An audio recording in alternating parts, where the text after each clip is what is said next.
حدیث میں یہ بھی آتا کہ اصفہان سے 70,000 یہودی دجال کا ساتھ دیں گے. لیکن بہرحال خراسان ایک صوبہ ہے افغانستان کا اس وقت بھی شمال مشرقی کونے میں. مجھے امید ہے وہاں سے خیر کی، کیونکہ خراسان کا لفظ وہاں پہ شامل ہے. اور حضور کی حدیث میں بعد میں آپ کو سناؤں گا کہ خراسان سے فوجیں چلیں گی جو یروشلم کو دوبارہ حاصل کریں گی، فتح کریں گی. جیسے پہلے یروشلم کھویا عربوں نے تھا، دوبارہ حاصل کیا تھا کرد نے، کرد خون صلاح الدین ایوبی رحمت اللہ علیہ، ایسے اب پھر عربوں نے کھویا ہے. لیکن لینے والے خراسان سے لشکر آئیں گے. یخرج من خراسان رایات سود لا یردها شیء حتی تنصب بإیلیا. خراسان کے علاقے سے کالے علم لے کر لشکر چلیں گے جن کے رخ کو کوئی موڑ نہیں سکے گا جب تک کہ وہ جا کر یروشلم میں نصب نہ ہو جائے. اس کے بعد نام آتا ہے پاکستان کا. یہ ہے میری اور آپ کی داستان، اور یہ ہے سبب جس کی وجہ سے کہ میں آپ سے یہ گفتگو کر رہا ہوں. اصل میں تو کس لیے؟ محض ایک علمی استفادہ، محض اپنی بات آراء کو ظاہر کرنے کا شوق نہیں، بلکہ یہ کہ اپنی ذمہ داری ہم پہچانے کہ ہم کس مقام پر کھڑے ہیں. دیکھیے، اس پاکستان کے بارے میں یا ہندوستان کے بارے میں علامہ اقبال نے کہا تھا اپنے ترانہ ملی میں، میرے عرب کو آئی ٹھنڈی ہوا جہاں سے، میرا وطن وہی ہے، میرا وطن وہی ہے.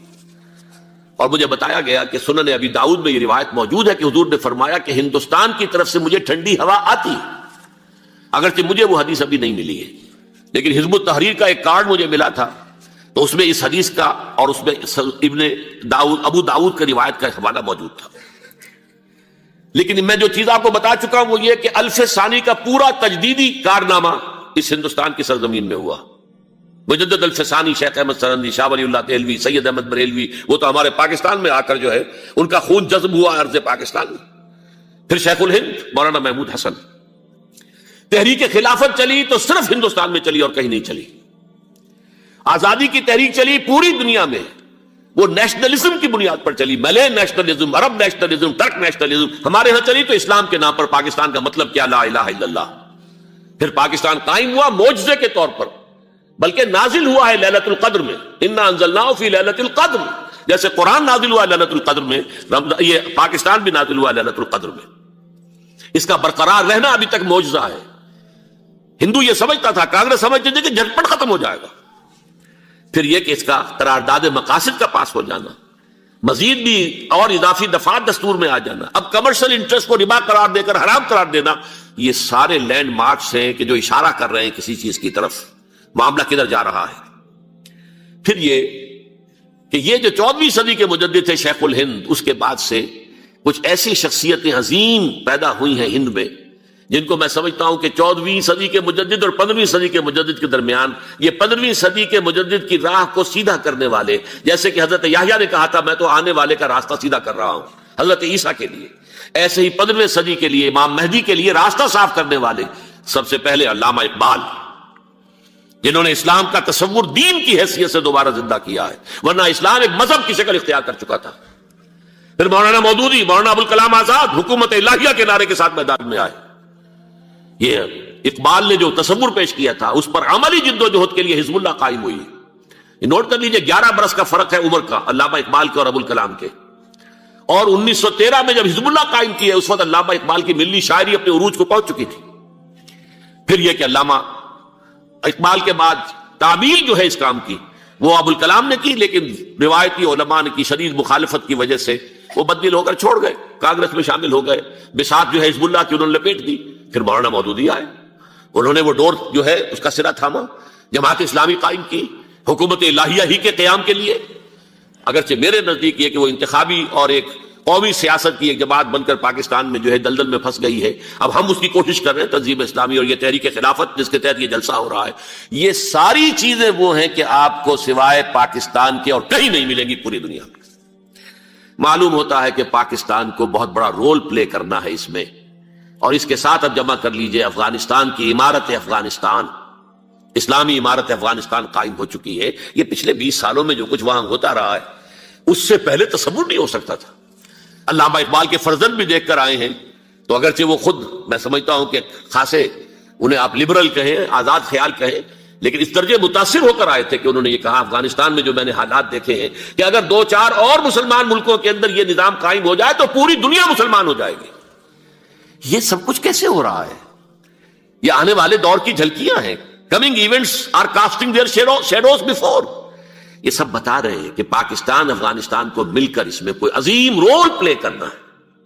اور اس کے ضمن میں اب میں علامہ اقبال کے بارے میں آخری بات کہہ رہا ہوں. علامہ اقبال کے بارے میں عام یہ خیال ہے، انہوں نے اپنے خطبات میں مہدی کا اور نزول مسیح کا، حالانکہ میں کل پڑھ رہا تھا مولانا سید احمد اکبر آبادی رحمۃ اللہ علیہ کا ایک مقالہ ان کا کہ علامہ اقبال نے ابن خلدون کے بارے میں یہ کہا ہے کہ مہدی کا اور نزول عیسیٰ کا دونوں کا انہوں نے انکار کیا ہے، حالانکہ ابن خلدون نے نزول عیسیٰ کا انکار نہیں کیا، صرف مہدی کا انکار کیا ہے. بہرحال علامہ اقبال نے خطبات میں انکار کیا ہے. لیکن یہ کہ اپنی شاعری کے اندر میں چیلنج کرتا ہوں کسی بڑے سے بڑے اقبال شناس کو، ان کا یہ شعر ذرا سنیے. خضر وقت از خلوت دشت حجاز آید بروں، کارواں زی وادی دور و دراز آید بروں. خضر وقت، امام وقت، رہنمائے وقت، قائد وقت، خلوت دشت حجاز، حجاز کی صحرا کی کسی خلوت گزینی سے نکل کر باہر آئیں گے. میں حیران ہوتا ہوں علامہ کے اس فکر پر اور اس مصرے پر. یہاں انہوں نے شیعہ اور سنی دونوں کے کانسیپٹ جمع کر دیے. شیعہ کا کانسیپٹ یہ چھپے ہوئے کسی غار میں وہاں سے برآمد ہوں گے، اور ہمارا کانسیپٹ میں ام سلمہ رضی اللہ تعالیٰ عنہ کی حدیث سنا چکا، چھپے ہوئے ہوں گے وہ وہاں پر، مدینے سے نکل کر آ کر مکے میں چھپ جائیں گے. اس خانہ جنگی کی حالت میں لوگ ان کی طرف دیکھ رہے ہوں گے، سوچتے ہوں گے انہیں میدان میں آنا چاہیے، کوئی پارٹ پلے کرنا چاہیے، امت کی رہنمائی کرنی چاہیے. لیکن وہ چھپیں گے، وہ کارے ہوں گے، وہ اس ذمہ داری کو قبول نہیں کرنا چاہیں گے، جا کے چھپ جائیں گے مکے میں. وہاں سے مکے والے انہیں نکالیں گے اور وہ کارے ہوں گے، انہیں بالکل یہ پسند نہیں ہوگا کہ ذمہ داری اٹھائیں. تو خضر وقت از خلوت دشت حجاز آیت بروں، کارواں زی وادی دور و دراز آیت بروں. کارواں جو چلے گا ان کی مدد کے لیے اس وادی دور و دراز، اس عظیم وادی دور و دراز، یہ وادی سندھ ہے. وادی سندھ جو ہے ہم سمجھتے ہیں کہ صرف یہ پاکستان اور پنجاب جو ہے یہ اس میں شامل ہے، سندھ اور پنجاب نہیں، افغانستان کا پورا مشرقی علاقہ اس میں شامل ہے. جیسے دریائے جہلم سندھ میں جا رہا ہے، جیسے دریائے گلگت سندھ میں آ کر ملتا ہے، جیسے دریائے چناب اور راوی اور جہلم اور یہ سب جا رہے ہیں اور آ رہے ہیں، اسی طرح دریائے کابل کہاں سے آ رہا ہے، دریائے گومل کہاں سے آ رہا ہے، ٹوچی کہاں سے آ رہا ہے. یہ سارا جو ہے ڈرین جو ہو رہا ہے ایسٹرن جو ہے پارٹ آف افغانستان، یہ سب وادی ہے. اس وادی کے یہ دو حصے ہیں، ایک حصہ جو ہے یہ ادھر پاکستان میں ہے اور اسی وادی کا دوسرا حصہ جو ہے وہ افغانستان میں ہے. کارواں زی وادی دور و دراز آیت بروں، کارواں چلے گا یہاں سے. یخرج ناس من المشرق یؤتون للمہدی یعنی سلطان ہی، مشرق سے فوجیں چلیں گی کہ جو مہدی کی حکومت قائم کریں گی. اور یخرج من خراسان رایات و سود، اور خراسان سے سیاہ پرچم چلیں گے کہ جن کا رخ کوئی موڑ نہیں سکے گا، حتیٰ تنصب بیلیا، یہاں تک کہ وہ جا کر یروشلم کے اندر نصب ہو جائیں گے. حضرات، میں ایک میری گفتگو کا حصہ باقی تھا لیکن میں اسے چھوڑ رہا ہوں، اس لیے کہ گلوبلائزیشن جو اس کی ہوگی، جو خلافت علی منہاج النبوہ کی تجدید کامل حضرت مہدی کے ہاتھوں عرب میں ہوگی، اس سے پہلے اس کے لیے محنت، کوشش، جد و جہد پاکستان اور افغانستان میں ہو چکی ہوگی جو اسے سپورٹ کرے گی اور وہاں جا کر حکومت قائم کرے گی. اس کے بعد گلوبلائزیشن کا جو مرحلہ اس کا ہے وہ حضرت مہدی کے ہاتھوں نہیں ہے، وہ حضرت عیسیٰ ابن مریم ان کے نزول کے بعد ہے، جن کے نزول کے بعد دجال کا خاتمہ ہوگا اور یہودیوں کا استحصال ہوگا. مسلمانوں پر بھی بڑی تکالیف عربوں پر آئیں گی، شدائد آئیں گے، لیکن یہ وہ میں حصہ ملتوی رکھتا ہوں کسی دوسری محفل اور کسی دوسری مجلس اور نشست پر. اب میں آپ کو ذرا اس جو انسانوں میں سے انسان دشمنی کا جن کا سب سے بڑا رول ہے، میں ان کی 2000 سالہ تاریخ کا آپ کے سامنے نقشہ رکھنا چاہتا ہوں. ان 1400 سال کا تو میں نے صرف 4 آپ کو پوائنٹس بتائے. موسیٰ سے عیسیٰ تک 1400 برس علیہ الصلوۃ والسلام، 2 مرتبہ عروج، 2 مرتبہ زوال، اشیریوں کے ہاتھوں پٹوائی، بابلیوں کے ہاتھوں پٹانا، گریکس کے ہاتھوں مرمت، رومنس کے ہاتھوں مرمت. یہ جو 2000 سال ہیں، کیونکہ اب تو ظاہر بات ہے 21ویں صدی شروع ہو گئی، 20 صدیاں حضرت مسیح کو پوری ہو گئی. پہلی بات نوٹ کیجئے، حضرت مسیح کی پیدائش ہے سن 1 قبل مسیح. یہ نقطہ آپ نے کبھی سنا ہے یا نہیں؟ جب ملینیم کا سلسلہ شروع ہوا تھا پچھلے سال تو میں نے بیان کر دیا تھا کہ ایک عجیب حساب کے اندر انہوں نے غلطی کی ہوئی ہے. حضرت مسیح کی پیدائش ہوئی 25 دسمبر کو، سن انہوں نے شروع کر دیا، تو اس کے بعد جنوری آئی تو پہلا سال شروع ہو گیا. اگر جنوری سے پہلا سال شروع ہوا تو یہ 6 دن جو ہے تو اس کے پچھلے سال میں تھے، لہذا کہا جائے گا کہ Jesus Christ was born 1 year before Christ BC. تو ایک قبل مسیح میں حضرت مسیح کی پیدائش ہوئی. یہ آخری اسرائیلی نبی اور رسول. یہودی علماء کی مخالفت، دشمنی، سولی پر چڑھوا دینا میں بیان کر چکا ہوں. سن 33 عیسوی میں جبکہ حضرت مسیح کی عمر 33 برس تھی، اللہ تعالیٰ نے انہیں زندہ آسمان پر اٹھا لیا. لیکن یہودیوں نے اپنے خیال کے مطابق انہیں سولی پر چڑھوا دیا، ان کی موت واقع ہو گئی. اگرچہ اس کے بعد یہ اختلاف ہے ان میں. یہودی کہتے ہیں وہ سولی پر چڑھ گیا، ختم ہوا، مر گیا. عیسائی کہتے ہیں نہیں، انتقال ہوا ہے مسیح کا صلیب پر، لیکن پھر وہ دوبارہ زندہ ہو گئے ہیں. ان کی لاش ایک غار میں رکھ دی گئی تھی، وہاں ریزریکشن ہو گیا، ان کا باعث بعد الموت وہی ہو گیا، اور پھر انہیں اللہ نے زندہ آسمان پر اٹھا لیا. تو ہمارے اور عیسائیوں کے درمیان نوٹ کر لیجئے، یہ چیز مشترک ہے کہ حضرت مسیح آسمان پر زندہ اٹھائے گئے. فرق کیا ہے؟ وہ سمجھتے ہیں کہ سولی دیے گئے، سولی پر مرے، پھر زندہ ہوئے، پھر گئے. ہم سمجھتے ہیں کہ نہیں، وما صلبوہ وما قتلوہ، انہوں نے نہ صلیب دے سکے انہیں اور نہ انہیں قتل کر سکے، بل رفع اللہ الیہ، اللہ نے اٹھا لیا. پھر ہمارا اور یہ اس کا عیسائیوں کا ایک اور اتفاق ہے، سیکنڈ کمنگ آف جیسس، حضرت مسیح دوبارہ آئیں گے. یہ عیسائیوں کا بھی عقیدہ ہے اور ہمارا بھی. بہرحال تو جیسا کہ میں نے عرض کیا کہ اس وقت یہ عذاب استیصال، عذاب اکبر کے مستحق ہو چکے تھے، لیکن اللہ نے ان کی مدت دراز کی ہے. لیکن ان پر دنیاوی عذاب کا ایک کوڑا جو ہے اللہ تعالی کی طرف سے اسی وقت برسا. دنیاوی عذاب دنیا میں رہتے ہوئے ختم نہیں کیا.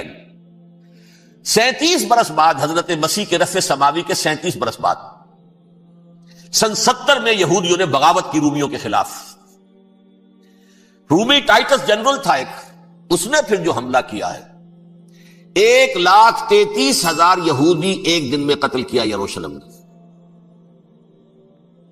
اور ہیکل سلیمانی گرا دیا.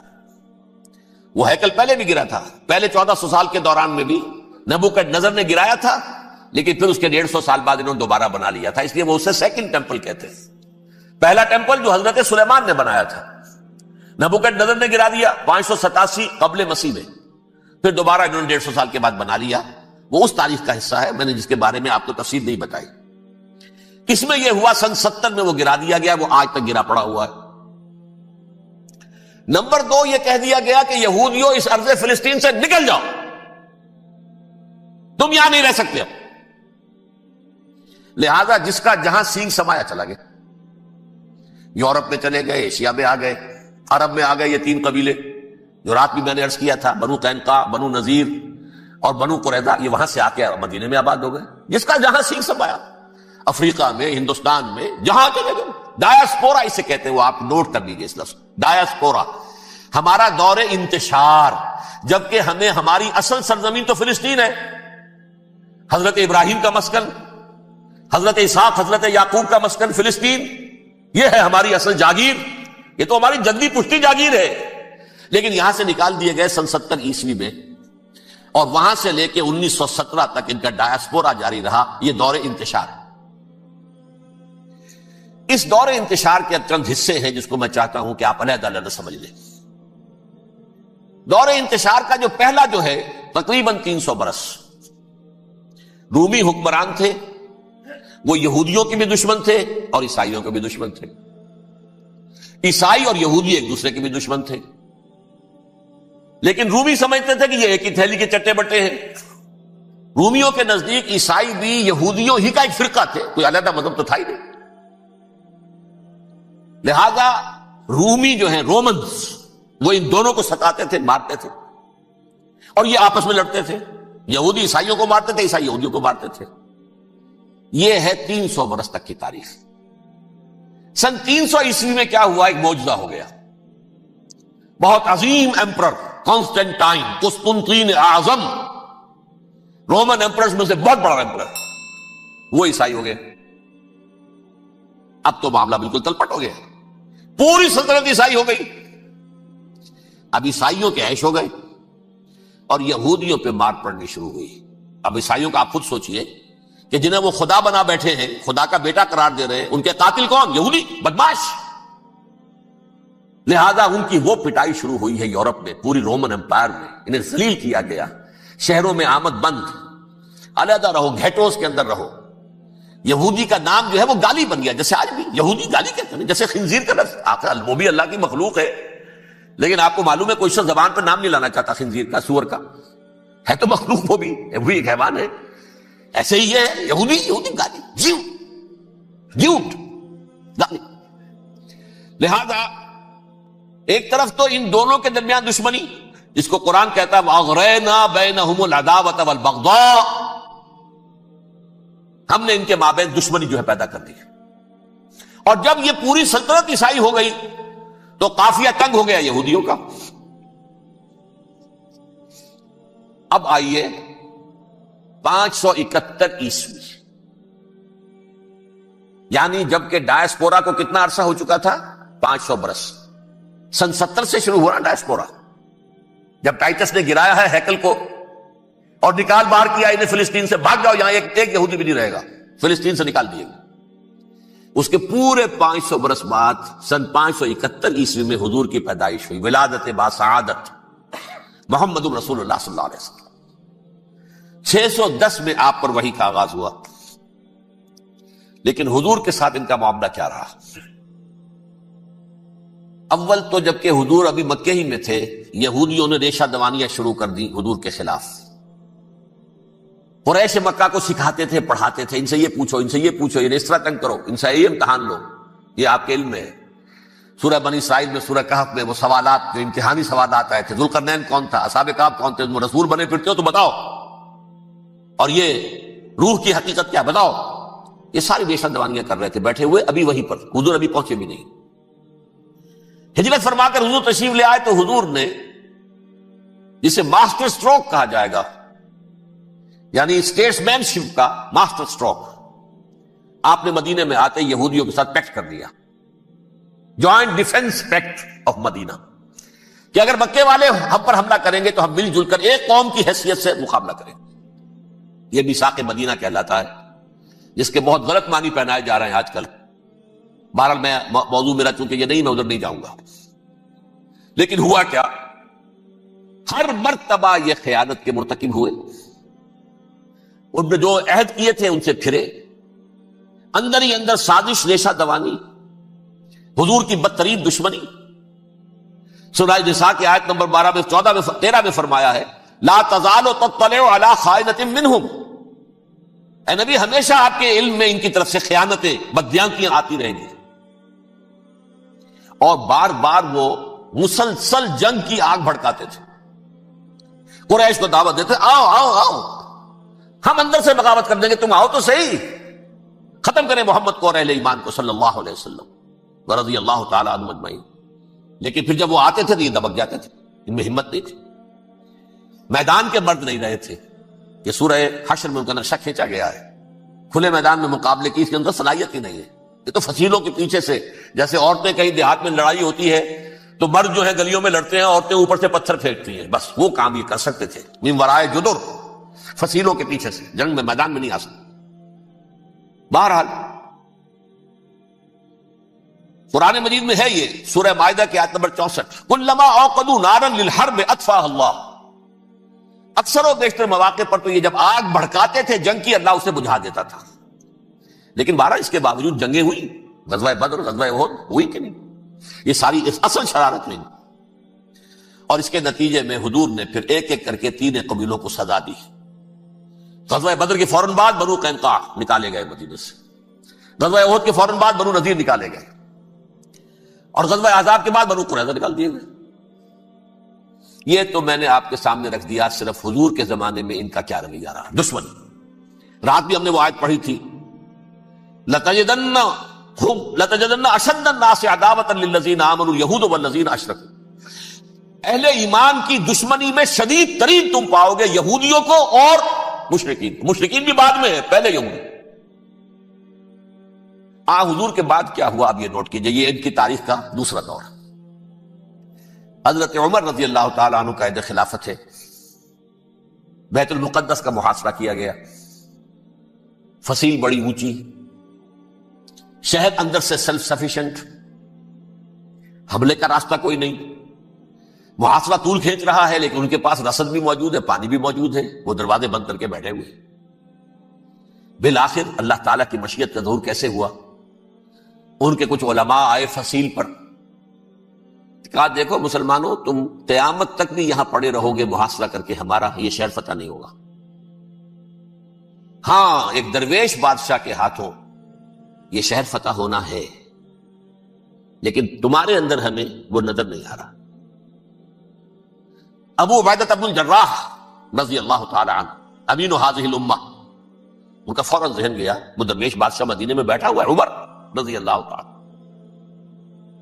اب ایک اور عمر بھی ہے جو قندھار میں بیٹھا ہے، نقشہ وہی ہے، سادگی کی حد تک نقشہ وہی ہے، بالکل وہی، اپنی آنکھوں سے دیکھا ہے، وہی سادگی۔ عمر اول، عمر ثانی تھے عمر بن عبد العزیز۔ اب ایک اللہ کے فضل سے اللہ تعالیٰ ایدہ اللہ بنصرتہ، اللہ تعالیٰ ان کی نصرت فرمائے، دشمنوں کو ان کے مقابلے میں نیست و نابود کرے۔ انہوں نے ریکویسٹ بھیج دی کہ حضور تشریف لائیے، یہ شہر فتح ہو جائے گا۔ وہ ہے سفر تاریخی، اتنا طویل سفر، تقریباً 700 میل، ایک اونٹ، ایک خادم، ایک منزل پہ امیر المومنین اوپر بیٹھے، خادم آگے چل رہا ہے، اگلی منزل پہ خادم اوپر بیٹھا ہے، امیر المومنین آگے جا رہا ہے۔ اور جب پہنچے ہیں تو وہ باری تھی خادم کی، انہوں نے ہاتھ جوڑ دیا، حضور خدا کے لیے تم کیا کہیں گے لوگ، وہ میرا برا حال کر دیں گے، تمہیں شرم نہیں آئی؟ امیر المومنین پیدل آگے چل رہے ہیں نکیل پکڑ کر، اور تم بیٹھے ہو اوپر براجمان ہو۔ حضرت عمر فرمایا الدور دورک، نہیں، باری تمہاری ہے، بیٹھ۔ اس حال میں پہنچے ہیں، اور پھر یہ کہ ابو عبیدہ بن الجراح آئے ہیں، استقبال کیا ہے تو دیکھا ہے اس حال میں چلے آ رہے ہیں، عمر نکیل پکڑے ہوئے چلے آ رہے ہیں، اور کہتے ہیں کہ کہیں کیچڑ ویچڑ تھا، جوتے خراب ہو گئے تھے، وہ بھی اتار کے ہاتھ میں پکڑے ہوئے، کپڑے تو تھے ہی پھٹے ہوئے۔ انہوں نے کہا کہ حضرت ابو عبیدہ نے، دیکھیے یہ بڑا متمدن ملک ہے، بڑا مہذب علاقہ ہے یہ، آپ ذرا حلیہ اپنا دوست فرما لیں، تب جا کے پیش ہم آپ کو کریں گے۔ آپ نے فرمایا نحن قوم اعزنا اللہ بالاسلام، ہم وہ قوم ہیں جنہیں اللہ نے عزت دی ہے اسلام کے ذریعے سے، کپڑوں کے ذریعے سے نہیں، دولت کے ذریعے سے نہیں۔ اسی حال میں گئے ہیں، اوپر سے انہوں نے کھڑے ہو کر نشانیاں دیکھی ہیں، اپنی کتابیں کھولی، ہاں یہ وہی ہے، اچھا لو جی سرنڈر، شہر تمہارے ہاتھ میں۔ خون کا ایک قطرہ نہیں بہا اور بیت المقدس فتح ہو گیا۔